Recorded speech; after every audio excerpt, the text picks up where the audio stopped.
So a priestess of Sybil was a priestess who would tend the shrine. She would give out blessings.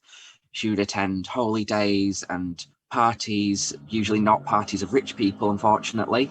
She was only ever invited to parties of the common folk. Was she typically a trans woman? I think there were a couple of examples of there being cis women doing that work as well, but generally they were trans women, as they were seen to be, mythical and holy and all of this, because, back then they were trying to rationalize things in any way. And if you were this deviant, you must be some sort of mythological being. Right, yes, that's good. I'd take that, to be fair. That would be nice to be mythological today. I wouldn't mind that at all. Oh, I'd love that as well. So the Gallus of Catterick is, well, at the moment she is a skeleton in the Yorkshire Museum in York. And she would have lived in Catterick, because most forts in the north of England had a shrine to Sybil.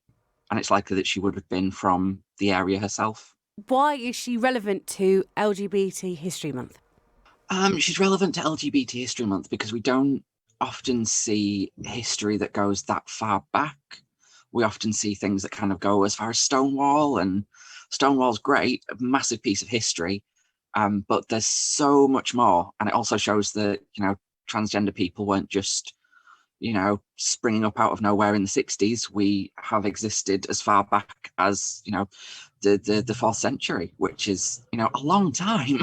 How do we know that she was trans? How is that something we're aware of? Well, we don't know for certain, without Ouija board and, the Most Haunted team, Yvette Fielding and that lot, we're never going to fully know.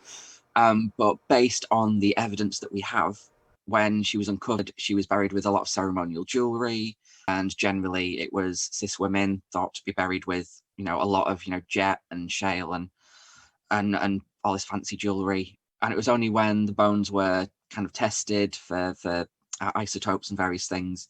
They also did a chromosome and DNA test and things, and they found that she wasn't a cis woman.